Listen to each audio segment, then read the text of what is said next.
그래서 306페이지 보시면은요. 저기에다가 밑줄 좀 쳐주세요. 과세표준.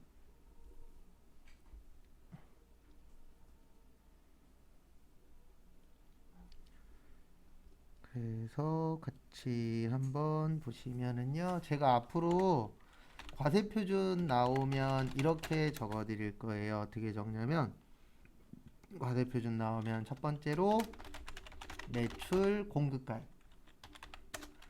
그 다음에 공급가액의 뜻이 뭐냐면 부가세 별도를 공급가액이라고 합니다. 그리고 우리가 일반적으로 사는 금액은 대부분 다 공급 대가예요. 왜 그러냐면 10,000원이요. 그러면 10,000원 주죠. 맞죠? 근데 그 10,000원 안에 세금이 뭐 되어 있죠? 다 포함되어 있잖아요. 그래서 부가세 뭐라 그런다고요? 부가세 포함을 공급 대가라고 표현합니다. 참고하시고.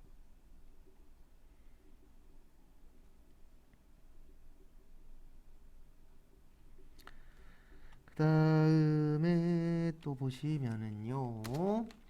납부세액은 이렇게 구해요. 매출세액 마이너스 매입세액. 그리고 저희 아직 안 배웠는데 아마 다음 주에 배울 거예요. 매출세액 개정 과목을 뭐라 그러냐면 부가세 예수금이라고 하고요.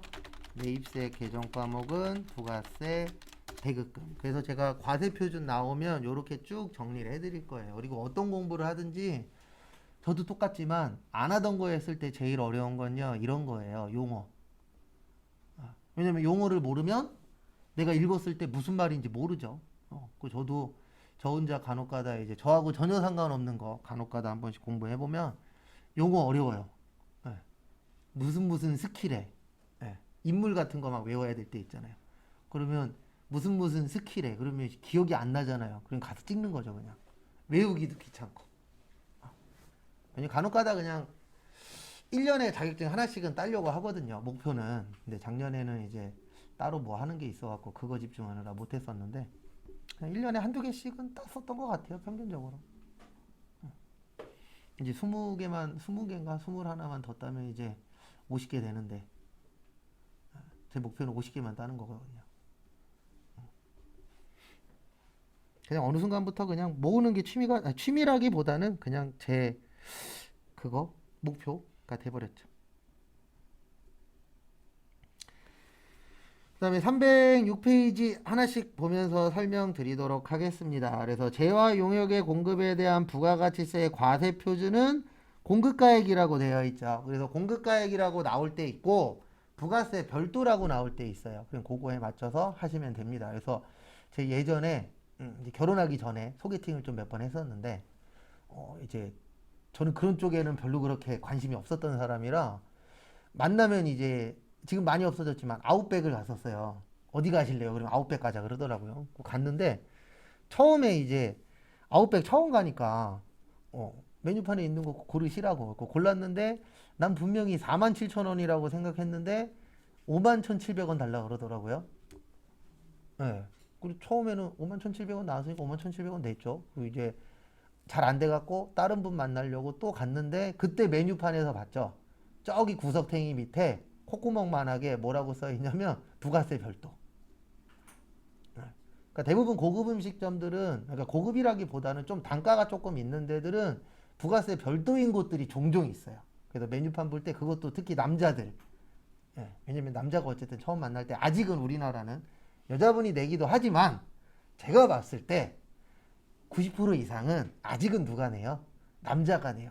만약에 여자가 먼저 내면 아마 그 남자 그날 집에서 잠 못 잘 거예요. 귀간지러워서. 맞죠? 아직은. 그러다 보니까 이제 메뉴판에 부가세 포함인지 부가세 별도인지 이것도 중요해요? 안 중요해요? 중요합니다. 왜냐면 일단 내 돈 나가는 거잖아요. 부가세든 뭐든. 그 다음에 거기 밑에 보시면은 공급가액, 공급대가 잘 써 있는데요. 공급가액은 부가가치세가 포함되지 않은 거. 그래서 일반 과세자의 가세표준이고 공급대가는 부가가치세가 포함된 겁니다. 간이과세자는 일반적으로 공급대가로 봐요. 그래서 이따가 제가 간이과세자 간단하게 정리해 드릴 건데 어저께도 간단하게 봤었죠. 그래서 개인이어야 되고 직전 연도 공급 대가가 얼마 안 될 때요. 8천만 원 미만. 그래서 간이과세자 얘기할 때에는 꼭 여기에다가 제가 뭐라고 쓸 거예요? 공급 대가라고 쓸 겁니다. 그래서 공급 대가라고 나오면 읽으면서 이렇게 돼야 돼요. 아, 부가세 뭐다? 포함이다. 그렇게 이제 기억을 해 주셔야 됩니다. 그 부분 참고하시고요. 그 다음에 거기 밑에 보시면 특수관계자라고 있습니다. 공부하실 때 특수관계자 나오면 간단하게 이렇게 생각을 하세요. 누구라고요? 친인척. 친인척 관련돼서는 이제 부당행위 계산이라는 걸 해야 되는데 뭐냐면 너무 싸게 파는 건 인정을 안 해요. 근데 웃긴 건 뭔지 아세요? 비싸게 파는 건 인정합니다. 왜냐면 비싸게 팔면 뭐 많이 내니까요? 세금 많이 내니까. 근데 싸게 파는 건 왜 인정 안 하냐면 싸게 팔면 뭐 적게 내죠? 세금 적게 내죠? 그래서 적게 내는 건 인정 못 하겠다. 많이 내는 건 상관없죠. 왜냐면 국가 입장에서 생각해 보십시오. 세금 많이 낸데 그럼 거부할 필요가 없잖아요. 맞죠? 세금 많이 낸다고 국가에서 찾아가고 어우 이러시면 안 됩니다. 세금 많이 내시면 안 돼요. 이런 건 없잖아요. 우리도 똑같잖아요. 누가 많이 준대 그러면 땡큐 하고 받잖아요. 근데 조금 준대 그러면 하나하나씩 다 따지죠. 왜 이렇게 금액이 적어요? 그게 참고로 정상입니다. 근데 더 들어왔어. 그럼 조용히 있잖아요. 와요? 왜요? 조용히 있으면 그거 내가 가질 수도 있어요? 없어요? 있죠. 국가도 똑같아요. 그래서 싸게 파는 거 관련돼서는 제재를 하려고 합니다. 왜냐면 이거 인정해줘 버리면 비리나 이런 거 발생할 수 있어요? 없어요? 있죠. 그리고 또 요즘 사람들이 또 얼마나 머리가 좋아요. 그래서 비리 같은 것들도 잘 준비하시는 분들도 있잖아요.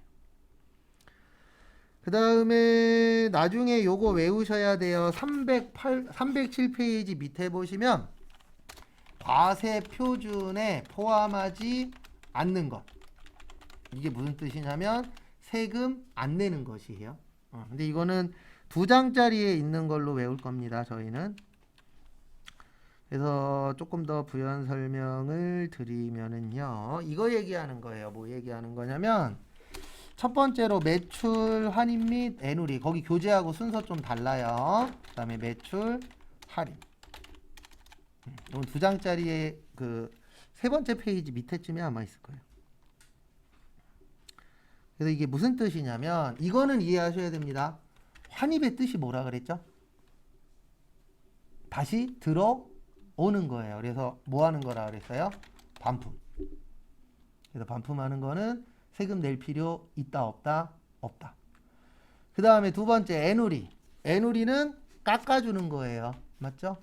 그래서 깎아주는 거 세금 낼 필요 있다 없다? 없다. 할인도 깎아주는 겁니다. 근데 차이점은 뭐냐면 애누리는 물건과 관련돼서 깎아주는 거고요. 할인은 돈과 관련돼서 깎아주는 거예요. 그래서 돈 빨리 받으려고 깎아주는 거 할인. 물건이 잘못돼서 깎아주는 거 뭐예요? 애누리. 근데 결론은 똑같은 거예요. 둘 다 돈을 더 받아요, 덜 받아요? 덜 받죠. 그러면 돈 못 받았는데 세금 내면 된다, 안 된다? 안 된다. 그래서 세금 내면 안 되고요.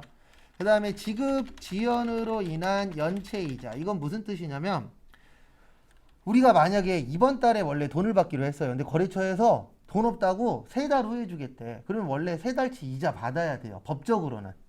그러니까 뭐 강제는 아니지만 원래 늦게 받으면 늦게 받는 거에 대한 뭐를 받아야 돼요? 이자를 받아야 됩니다. 근데 이거는 물건 판 게 아니잖아요. 정상적인 물건을 팔아서 정상적인 대금을 받아서 내는 게 아니죠. 이거는 거래가 잘못돼서 받는 거잖아요. 그래서 이런 연체이자 관련돼서는 뭐 낼 필요가 없다? 세금 낼 필요가 없다. 왜냐면 이건 물건 판 게 아니잖아요. 그냥 내가 돈 늦게 받으니까 거기에 대한 이자 내놔. 이 연체이자 제일 잘 주는 분이 누군지 아세요? 국가. 국가가 제일 잘 줍니다. 그래서 만약에 내가 국가가 잘못해갖고 내가 안 내도 되는 건데 납부를 했어. 근데 이틀 후에 연락 와갖고 돌려주겠대. 그러면 이틀치 이자도 넣어주도록 되어 있어요. 법 자체에서. 왜냐면 모든 게 다 그렇잖아요. 국가가 만들었어. 그러면 일단 국가가 뭐 해야 돼요? 지키는 척이라도 해야죠. 그래야 사람들이 그렇구나. 그래서 많은 사람들이 저 포함해서 공무원을 부러워하는 이유 중에 하나가 여러 가지가 있지만 그 중에 하나가 뭐냐면 혜택이 많잖아요. 근데 힘들기도 합니다. 힘든 부서도 있고 솔직히 편한 부서도 있어요. 근데 그거는 어딜 가나 다 그렇잖아요. 어딜 가나 힘든 데 있고 뭐한 데 있어요? 편한 곳도 있어요? 없어요? 있어요. 그래서 지금 다들 아시잖아요. 지금 동사무소라고 안 하잖아요. 뭐라 그러죠? 무슨 복지 뭐였는데? 예. 또 갑자기 또 기억 안 나네. 뭐라 그랬지? 주민복지센터, 아니요. 주민복지센터 말고 또 바뀌었어요. 음, 음. 제가 그 이따가 확인해서 알려드릴게요. 네, 주민자치센터, 잠시만요. 금방 찾아볼게요. 아, 저 이럴 때 참 컴퓨터가 있다라는 게 주민센터로 바뀌었다가 행정복지센터. 네, 지금은 동사무소라고 안 해요. 그러니까 동사무소에서 주민센터로 바뀌었다가 저기 박근혜 대통령 시절에 행정복지센터로 바뀌었어요. 근데 거기에 있는 분들 간혹 가다 보면은 이렇게 주민등록등본 같은 거 띄러 가서 보면은 저 사람 편한 거 같은데 이런 거 보여요, 안 보여요? 보이죠. 예. 근데 그분들도 또 그분들만의 또 어려움도 있고 또 진짜 편한 사람도 있고 어떡하겠습니까? 다 복이지. 힘들어. 진짜 힘든 사람도 있어요, 없어요? 있죠. 그 다음에 보실 게 이거 국고보조금과 공공보조금. 근데 이거는 간접적인 거여야 돼요. 직접 뭐 물건 사업하거나 이런 쪽에 포함된 게 아니고 국가에서 지원해 줄 때 있어요, 없어요? 있어요. 그래서 국가에서 지원해 주면 국고보조금이라고 하고 공공기관이나 이런 데에서 지원해 주는 경우 있어요, 없어요? 있죠. 이런 것들은 공공보조금이라고 합니다. 그래서 사기꾼들 있잖아요. 사기꾼이라기보다는 이런 거 빼먹을 수 있도록 도와주는 브로커들이 있어요, 없어요? 있어요. 그런 분들도 실제 존재합니다. 그래서 보조금 빼먹는 거 이렇게 해갖고 도와주고 수수료 받고 자기들은 원래 못 받는 건데 서류를 이렇게 조금 해갖고 이렇게 받을 수 있게끔 해주시는 분들도 있어요. 그 다음에 우리나라는 인도 기준입니다. 그래서 도달되기 전에 파손, 그 다음에 훼손, 그 다음에 멸실될 때, 멸실이라는 건 없어지는 겁니다. 그래서 우리가 이럴 수 있잖아요. 내가 만약에 인터넷에서 물건을 샀어. 근데 물건이 오다가 깨졌어. 그런 경우 있어요, 없어요? 있죠. 그러면 판매자 입장에선 그거 판 거 아니잖아요. 깨졌으니까 다시 뭐 해야 돼요? 돌려줘야 되죠. 맞죠? 다시 반품 받아갖고 새로운 물건으로 보내줘야 되잖아요. 그런 경우들이 있어요, 없어요? 있죠. 저희도 예전에 딱 한 번 있었는데 가구 조그만 걸 샀는데 띵동거리더니 아저씨가 갑자기 택배 아저씨가 미안하대. 왜냐면 대부분 보면 택배 그 물건 하시는 분들 던지잖아요. 던지다가 나무가 뽀개진 거예요. 그래서 자기가 빨리 사갖고 한 이틀인가 3일 후에 바로 갖다 주겠다. 그러더니 조립해야 되는 건데 조립까지 해서 갖고 오셨더라고요. 네. 그래서 어쨌든 그럴 경우에는 실질적으로 판매한 사람 입장에선 판매된 게 아니잖아요. 그 다음에 멸실은 뭐예요? 없어지는 거. 그래서 아마 요즘에도 뉴스에 안 나와서 그러지 과거에 이런 거 한번 뉴스에 나온 적이 있었어요. 뭐 나온 적이 있었냐면은 택배 아저씨가 비슷한 거 되게 많아요. 택배 아저씨가 택배 갖다 주러 갔는데 거기 집주인분이 집에 없으니까 문 앞에다 놓고 가래. 그리고 문 앞에다 놓고 갔어. 근데 그날 저녁에 연락 온 거예요. 뭐라고 연락 왔냐면 택배 없어졌대. 네. 그래서 아저씨가 그걸 물어줬어요. 물어주고 그 다음날 또 그 동네에 택배하러 갔는데 어저께 갖다 줬었던 그 물건의 상자가 거기 재활용하는 데 있잖아요. 거기에 이쁘게 있는 거예요. 네. 그래서 이제 아저씨가 이렇게 생각하는 거죠. 이거는 생각이지 물증은 없고 심증만 있는 거예요. 어떤 심증을 했냐면 그 사람이 갖고 가고 나한테 전화해서 없다라고 연락한 것 같다 라는 식으로 뉴스에 나온 적이 있었어요. 근데 모르겠어요. 저 한국 사람이잖아요. 대한민국은 가능할 것 같아. 네, 맞죠? 그래서 그런 경우도 많이 있었잖아요. 어떤 경우도 있었냐면 이거 되게 머리 좋은 애들인데 아마 그렇게 고등학생이었나 대학생이었나 어쨌든 이것도 TV에 나왔었던 건데 요즘 배달 음식 많이 하잖아요. 그 배달을 시키는 거예요. 거기 앞에다 놓고 가라고. 네. 놓고 갔는데 다른 집에서 나와갖고 그걸 갖고 간 다음에 전화하는 거예요. 다시 못 받았다고. 돈 다시 내놓으라고. 그런 거 볼 때마다 무슨 생각 드냐면 대한민국이니까 왠지 가능할 것 같아. 저도 한국 사람이지만 왜냐면 한국 사람 진짜 머리 좋아요. 근데 항상 안타까운 게 뭐냐면 그 머리를 좋은 데 쓰면 참 좋을 텐데 꼭 보면 이상한 데 먼저 쓰고, 그러니까 이게 국가도 되게 힘들 것 중에 하나가 뭐냐면 법 같은 거 만들잖아요. 그러면 그거 빠져나갈 생각 먼저 해요. 그 다음에 빠져나가는 방법을 자기가 찾으면 그때부터 이제 전파합니다. 이렇게 하면 안 해도 돼.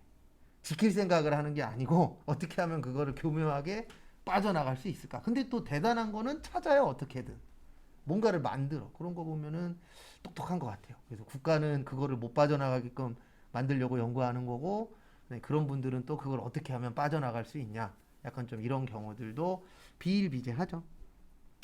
그 다음에 용기회수 보증금. 이건 뭐냐면 우리 저거 생각하시면 돼요. 만약에 소주병 갖다 주면 100원 준대. 그러면 내가 만약에 1,500원 주고 샀어요. 그러면 파신 분 입장에서는 1,400원만 갖고 가는 거예요. 왜냐면 나중에 이분이 소주병을 갖다 주면 100원을 다시 돌려줘야 되잖아요.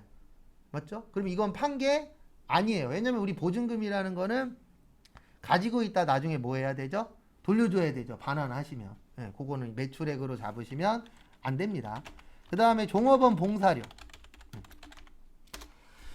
그래서 이거는 이제 뭐 저쪽 얘기기는 해요. 뒷세계이긴 한데 이제 뭐 춤추시는 분들 있잖아요. 클럽이나 나이트 클럽이나 이런 데에서. 그럼 그분들한테 직접 돈을 줄 수도 있어요, 없어요?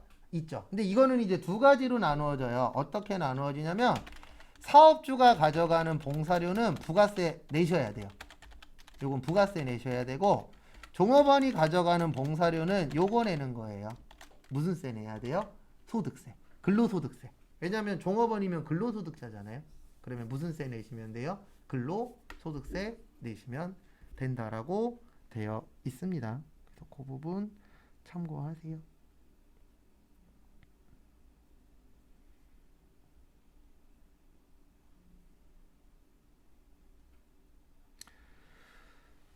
그 다음에 요거 나중에 외우시면 되고 308페이지.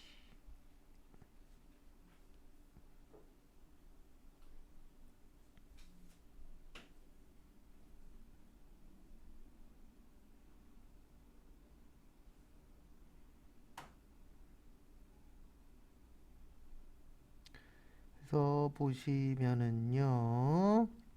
308페이지 보시면 과세표준에서 공제하지 않는 거. 공제하지 않는다는 얘기는 뭐 안 내는 거예요? 세금 안 내도 그 세금에서 안 뺀다는 얘기입니다.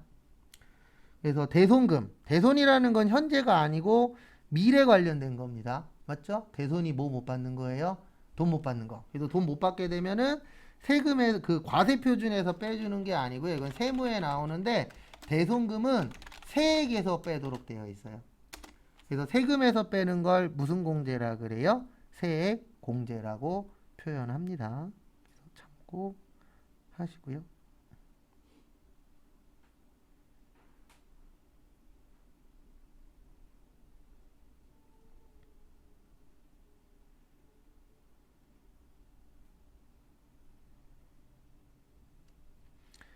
그 다음에 판매장려금. 판매장려금도 세금 안 내고 하자보증금. 예, 요거는 이제 하자보증금은 건설업 쪽 관련된 건데요. 이거 예치금 성격이라 그래서 하자보증금을 낸 다음에 만약에 3년 후에 하자보증금 돌려받기로 했어. 그러면 3년 동안에 하자가 없으면 이 돈은 돌려받는 돈이에요.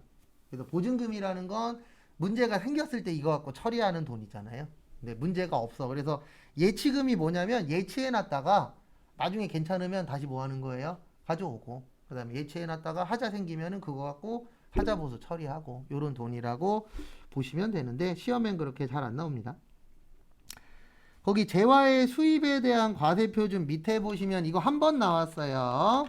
재화의 수입 과세표준은 어떻게 되어 있냐면 관세 과세 가격에다가 관세, 개별 소비세, 교통세, 주세, 농특세. 농특세가 농어촌 특별세입니다. 이런 여러 가지 세금을 붙이도록 되어 있어요. 근데 어저께도 잠깐 설명드렸지만 왜 수입하는 거에 이렇게 다양한 세금을 붙이냐면요.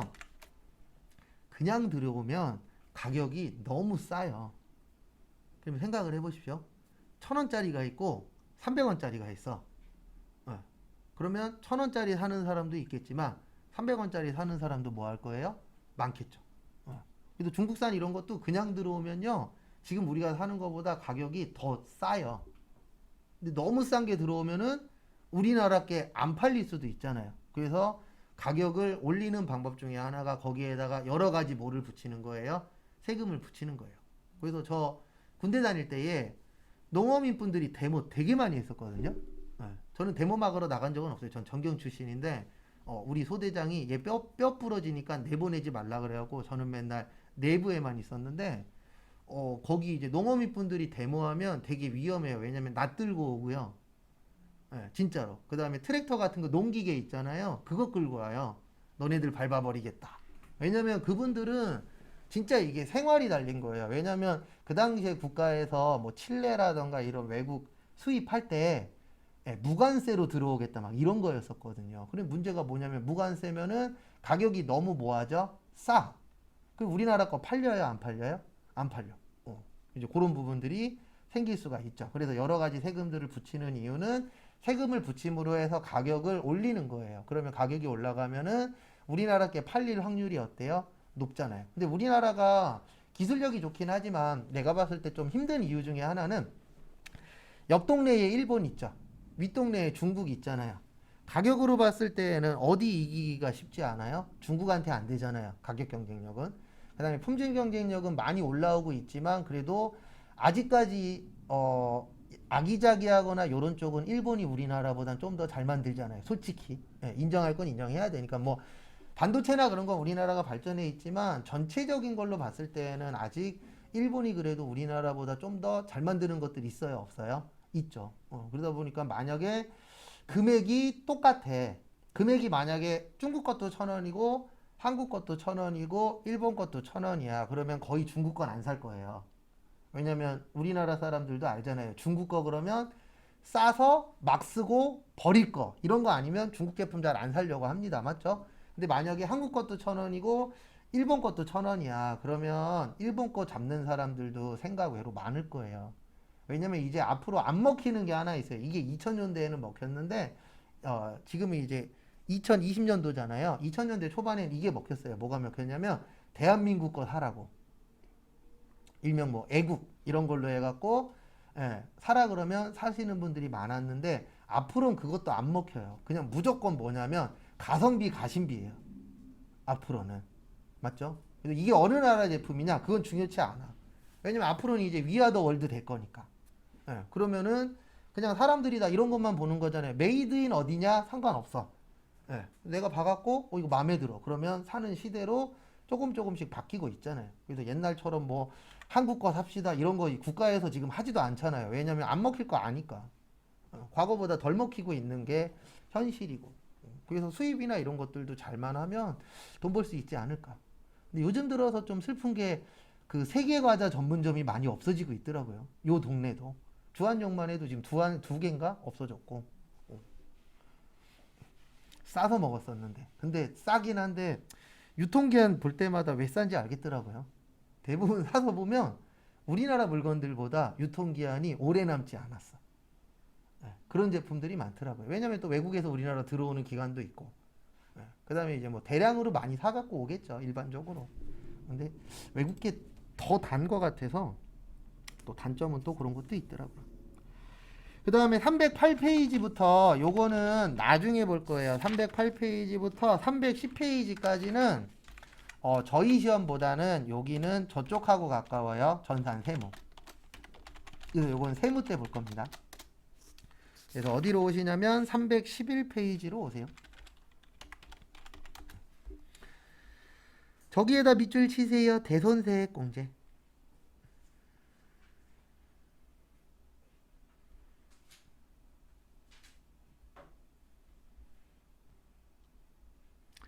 무슨 세액 공제요? 대손 세액 공제. 대손의 뜻이 못 받는 돈이에요. 세액의 뜻이 세금이에요. 공제의 뜻이 빼줄게. 그래서 뭐냐면 너 돈 못 받았어? 세금 뭐 해줄게? 빼줄게. 왜 이렇게 되어 있냐면 부가가치세라는 건 간접세예요. 이 간접세의 특징은 내 돈으로 세금 내는 게 아니에요. 남의 돈을 받아서 내가 세금만 대신 내주는 겁니다. 그래도 부가가치세는 소비자가 내는 거라 그랬잖아요. 근데 납부는 사업자가요. 근데 만약에 사업자가 돈을 받아야 낼 수 있잖아요. 근데 상대방이 부도가 났어. 아니면 도망갔어. 네. 어쨌든 어떤 사건 사고가 생겨서 돈을 못 받을 수도 있다 없다? 있다. 그러면 나 못 받았으니까 세금 낼 돈이 있다 없다? 없다. 그리고 국가에서 너 돈 못 받았어? 그러면 세금 뭐 해줄게? 빼줄게. 이걸 뭐라 그래요? 대손 세액 공제라고 합니다. 이거 발생하면 안 좋은 거예요, 무조건. 왜냐면 회사라는 건 언제쯤 이 돈을 받을 거야 라는 전제 하에 여러 가지 사건 사고를 터뜨리거든요. 왜냐면 이때 돈 들어와. 그러면 거래처한테 이때 돈 줄게. 나 얼마 들어올 거 있어. 이런 식으로 어느 정도 정리를 해 놓잖아요. 근데 거기에서 막 빵꾸나 그러다 보면은 다른 것도 못 막을 때 있어요, 없어요? 있죠. 그런 부분들이 생길 수가. 그래서 거기 밑에 보시면은요, 대손세 공제 사유라고 있습니다. 거기 사유 보시면 첫 번째로 파산했을 때.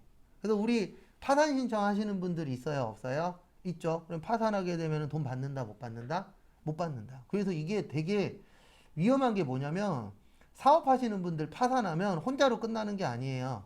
분명히 피해받는 사람이 생겨요. 왜냐면 내가 사업하다 파산했어. 그러면 결과적으로는 거래처 미수 있어요, 없어요? 있죠. 응.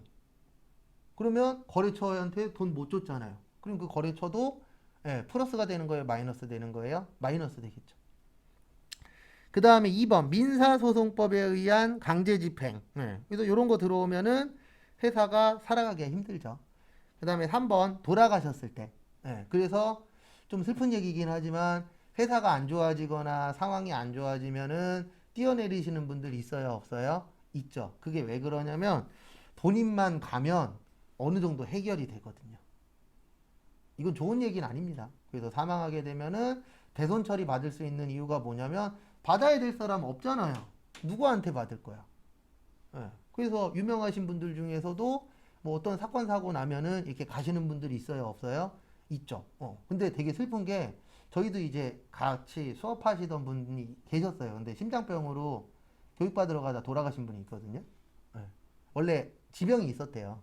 원래 안 좋았었는데 좀 돌아가셨는데 뭐 그 전부터 알고는 있었는데 참 슬펐었던 게 뭐냐면 같이 일했었던 사람이고 어쨌든 안 보이게 됐잖아요.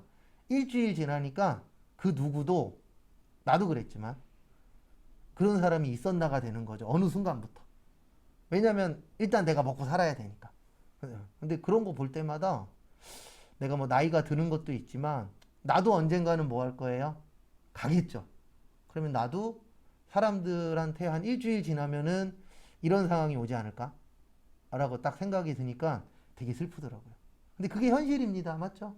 죽은 사람은 죽은 사람이고 산 사람은 뭐 해야 돼요? 살아야 되잖아요. 어떡하겠어요? 입에 풀칠을 해야지. 그 다음에 회사 정리됐을 때. 그 다음에 5번에 보시면 소멸시효라고 있는데요. 소멸시효는 이렇게 생각하시면 돼요. 법에 정해놓은 기간이라고 생각하시면 됩니다. 그래서 소멸시효가 완성되면 법적으로 돈 안 갚아도 돼요. 그래서 과거에 이런 적이 있었습니다. 저는 그래서 기자들한테 별로 안 좋아하는데 어떤 적이 있었냐면 한때 갯돈 들고 도망가는 게 유행이던 시절이 있었어요. TV에 막 계속 나오는 거예요. 어느 갯돈 들고 도망갔다, 누가 갯돈 들고 도망갔다, 막 50억을 들고 도망갔네, 이런 한때 유행했었던 시절이 있었거든요. 그 당시에 한 분이 갯돈을 들고 남아프리카 공화국으로 도망갔어요. 근데 왜 남아프리카 공화국으로 도망갔냐면 아들이 거기에 유학가 있었던 거예요. 그래서 이제 갯돈을 들고 도망갔어요. 근데 왜 도망갔냐면 갯돈이 5년이에요. 소멸시효 기간이. 근데 그분이 공부를 하다 말았어. 뭘 잘못했냐면 외국으로 도망가시면은요 소멸시효가 정지가 돼요. 근데 그분은 외국으로 5년만 도망갔다 오면은 내가 안 갚아도 돼. 법적으로. 이 생각으로 이제 외국으로 도망가신 거죠. 근데 아들이랑 5년 후에 들어왔다가 공항에서 잡혔어요. 왜냐면 소멸시효가 완성된 게 아니고 소멸시효가 정지가 된 거였거든요. 그러면 그분이 오시면은 만약에 한 달 됐을 때 도망갔어. 그러면 이제 한 달째인 거예요. 5년이 된 게 아니라. 들어오긴 5년 후에 들어왔지만. 그 잡혔어요. 거기까진 좋아. 그럼 그냥 이렇게 내면 되잖아요. 기자들이. 예. 돈 들고 도망간 누구 공항에서 잡혔다. 이 정도로 해서 끝냈으면은 기자니까 그렇게 쓸 수 있어. 이렇게 생각할 수 있는데 요즘 기자들은 어떻게 쓰냐면은요. 제가 지금까지 한 얘기를 거기 안에다 다 넣어놔요. 갯돈 들고 가면 5년이고요. 그 다음에 해외 나가시면 그때부터 정지되고요. 예. 그러면 갯돈 들고 또 도망가신 분들 있을 거 아니에요. 해외로. 근데 그분들 국내 뉴스 봐요? 안 봐요? 봐요. 나 들어갈라 그랬는데 이대로 들어가면 나도 걸리겠네? 이렇게 돼요? 안 돼요? 되죠. 그러니까 너무 기자들이 근데 이해는 합니다. 왜냐면 저도 그렇지만 대부분 분들이 언젠가부터 막장에 일명 막장 드라마라 그러잖아요. 막장이 아니면 관심을 안 둬요. 그래서 욕하면서도 막장 드라마 봐요? 안 봐요? 보잖아요. 지금도 전 드라마 잘 안 보는데 가끔씩 와이프 이렇게 보는 거 보면 저거 막장이야. 예, 아니면 뭔가 자극이 있어야 돼. 요즘 와이프 솔로인가 그거 잘 보더라고요. 옆에서 보고 있으면 저거 뻔히 저 남자한테 가겠다. 뻔히 저 여자한테 가겠다. 이게 솔직히 보이긴 해요. 다 보는 건 아니고 살짝씩 보면서 보면 야 나라면 만약에 여자 한 명이 나왔는데 남자 두 명이 이 여자가 마음에 든대. 그러면 제가 와이프한테 그러죠. 이쪽으로 가면 돈, 이쪽으로 가면 외모. 예. 그러면 거의 90% 이상 돈 쪽으로 가요. 그게 잘못된 거 아닙니다. 왜냐면 외모는 정 안 되면 뜯어 고치면 되잖아요. 남자를. 맞죠? 예. 근데 돈은 뜯어 고친다고 나와요? 안 나오잖아요. 예. 약간 그런 식으로 가는데 그게 속물이 아닙니다. 그게 당연한 거예요. 그래서 저도 결혼하기 전에 그런 생각도 되게 많이 했었어요. 이건 여자분이나 남자분이나 똑같아요. 여자분들도 결혼할 때 기왕이면 남자가 돈 많았으면 좋겠죠. 맞잖아요. 그럼 기왕이면은 잘생기고 돈 많았으면 좋겠어. 남자도 똑같아요. 기왕이면 여자가 이쁘고 뭐 많았으면 좋겠어요? 돈 많았으면 좋겠어. 그런 생각 해요? 안 해요? 해요. 근데 이 이쁨이라는 건 사람마다 다른 겁니다. 어떤 사람은 말라야 이쁜 사람이 있고 어떤 사람은 좀 통통해야 이쁜 사람이 있고 이거는 다 다른데 어쨌든 그런 생각 다들 해요? 안 해요? 해요. 그래서 속물이라고 얘기하는데 솔직히 다 속물이잖아요. 그렇게 치면. 그래서 저도 한때 속물이었죠. 어쩔 수 없는 거예요. 그거는. 그 다음에 6번의 별표 3개.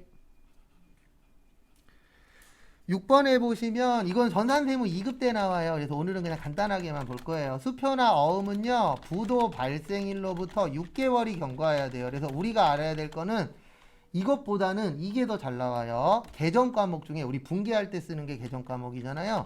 부도 어음과 수표라고 있어요.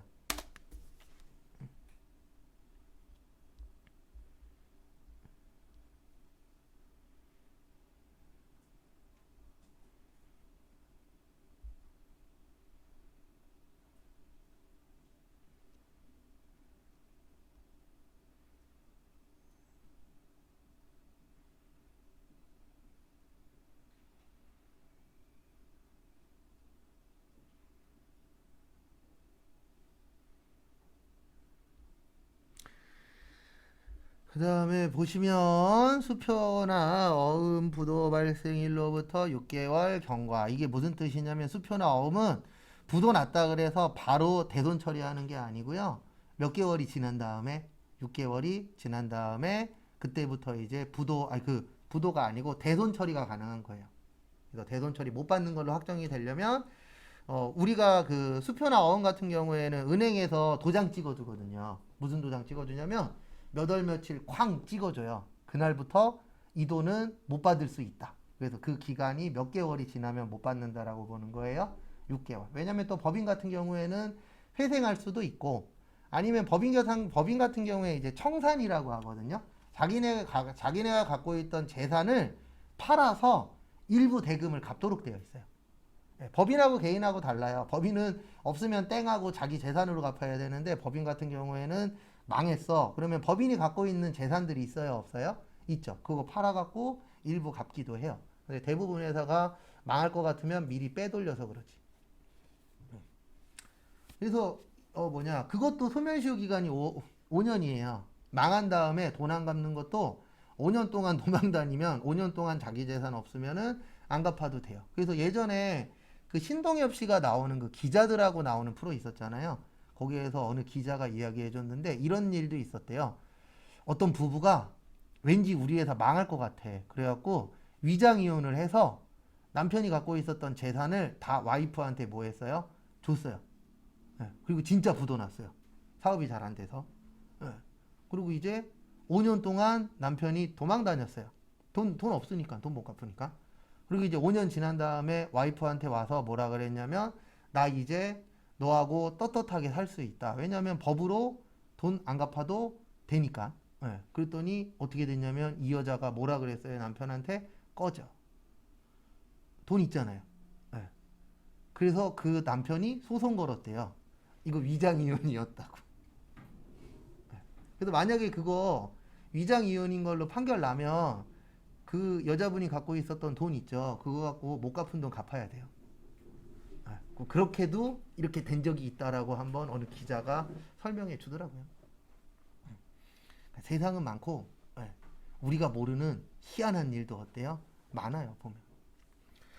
그 다음에 6번 저기에다 밑줄 치세요. 6개월 이상 경과한 채권 중 30만 원 이하의 채권.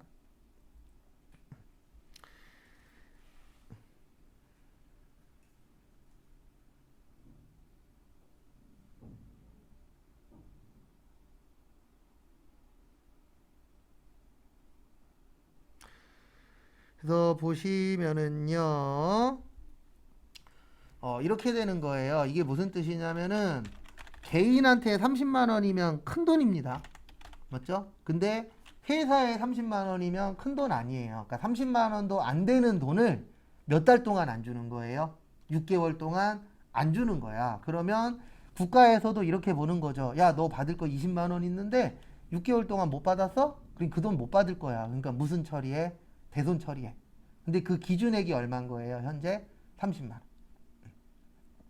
그래서 저도 이거 이제 예전에 회사 다닐 때 한번 봤었는데 대부분 회사가 블랙리스트 만듭니다. 영업부 지나가다가 엑셀이 뭔가 켜져 있는 거예요. 그래서 쓱 봤더니 블랙리스트야. 거기에 다 써 있더라고요. 어느 회사 누구 그다음에 그 옆에 비고란에 이렇게 써 있더라고요. 15,000원 안 주고 짜증냄 이렇게 써 있어요. 네. 그래서 블랙리스트에 있는 회사들은 어떻게 관리하냐면 현금이나 아니면은 카드 아니면 안 팔아요. 네, 근데 옵니다. 블랙리스트에 있는 회사들도 오기는 와요. 간혹가다 한 번씩. 그래서 그런 회사는 거기 영업부에서 연락이 와요. 저 회사는 블랙리스트니까 현금이나 아니면 뭐 통장이나 이렇게 돈 바로 받거나 카드 아니면 외상은 절대 주지 말라고. 왜냐면 알잖아요. 우리 한 번은 어렵지만 몇 번은 쉬워요? 2번은 쉽죠. 그래서 그런 것들도 있다라고 저도 어쨌든 살면서 처음 봤어요. 블랙리스트가 진짜 있더라고요. 업체들마다. 그 다음에 시기의 제한. 이거 시험엔 안 나오는데 앞으로 이게 문제가 될 것 같아요. 원래 거의 회계는 기간이 5년이었거든요. 근데 지금 하나하나씩 이걸로 바꾸고 있어요. 10년으로. 참고로 아직 영수증 보관기간 5년이에요. 근데 이거 나중에 잘하면 10년으로 바뀔 수도 있어요. 근데 바뀌는 이유 중에 하나가 다 전산으로 관리가 어느 정도 되잖아요. 그러니까 10년이어도 데이터만 안 없어지면은 이거 나중에 뭐가 잘못됐는지 파악할 수 있어요, 없어요? 있죠. 그래서 국가에서 이제 조금씩 하나 두 개씩 10년으로 바꾸고 있어요. 그 중에 하나가 대손 처리 몇 년까지는 해주겠다? 10년까지. 그 다음에 나머지는 됐고요. 나머지는 세무할 때 자세하게 볼 거고요. 313페이지 보시면 조금만 더 보고 쉴 겁니다.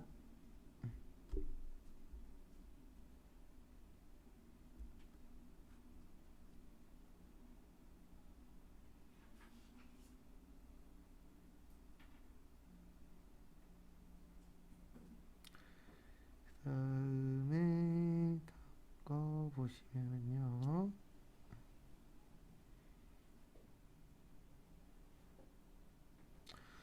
거래 징수. 그래서 거래 징수가 뭐냐면 거래하면 세금 주고받는 거예요. 그래서 여기에서 말하는 징수가 세금 징수입니다. 그래서 우리가 물건 사고 팔 때 돈 주고받잖아요. 근데 그 돈 안에 뭐 들어가 있죠?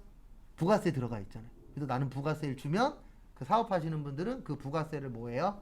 받죠. 그래서 거래라는 게 주고받는 거죠. 그래서 뭐 주고받는 거예요? 세금을 주고받는 거. 그래서 우리 몇 프로 세금 낸다고요? 10%. 그 다음에 거기 밑에 세금 계산서 밑에 박스 있거든요. 거기에서 간이과세자 잘 봐주세요. 간이과세자 중요합니다. 그래서 어저께 썼었던 건데 오늘 한번 더 쓸게요. 그래서 세금 내는 사업자를 과세사업자, 면제받은 사업자를 면세사업자. 그 다음에 간이과세자는 일반적으로 세금 낸다 그래서 일반과세자, 조금만 내면 된다 그래서 간이과세자. 그래서 간이역 그러면 작은 역이잖아요. 그래서 간이과세 그러면 대부분 규모가 작다라고 봐주시면 되세요. 그래서 간이과세자 나중에 외울 겁니다. 다음 주에. 그래서 개인만 가능하고 직전 연도 공급 대가가 8천만 원 보다 적으면 1년에 세금 포함해서 8천만 원 매출액이 안 되면은 간이과세자인데 대부분 1인 사업자예요. 왜냐면 만약에 내가 김밥 천국을 해요. 24시간짜리를. 네. 그러면 만약에 직원 아줌마를 총 4명 써. 12시간씩. 맞잖아요. 아니면 8시간씩 6명 써. 맞죠? 혼자서 하긴 힘드니까 둘. 그러면요. 그것만 해도 월급만 해도 2천만 원씩 잡으면 6명이면 1억 2천이에요. 맞죠? 그래도 그런 데들은 간이과세자 아닙니다. 그 다음에 공급 대가가 4,800만 원이 안 되면 영수증 발행이에요. 그래서 거기 교재에 보시면은요. 영수증 옆에 보시면 4,800만 원 미만. 그 다음에 간이과세자예요. 지금 세금계산서 옆에 보시면 4,800보다는 크고 8천만 원보다 뭐예요? 작아.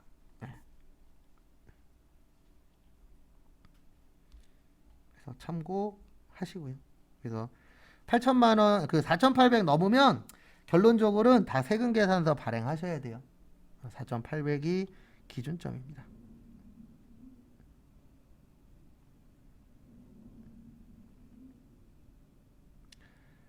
그 다음에 다음 거 보시면은요.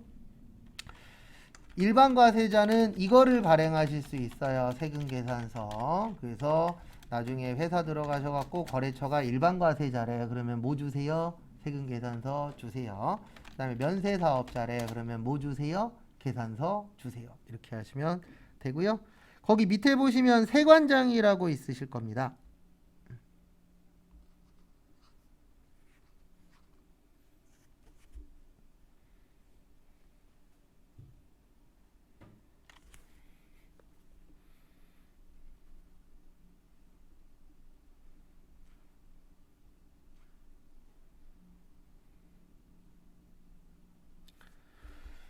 그 다음에 보시면 세관장이라고 있는데 요거는 수입이에요. 그래서 제가 수입 나오면 앞으로 요렇게만 적어 드릴 거예요. 어떻게 적어 드릴 거냐면 거래처는 세관, 그 다음에 부가세만 회계처리.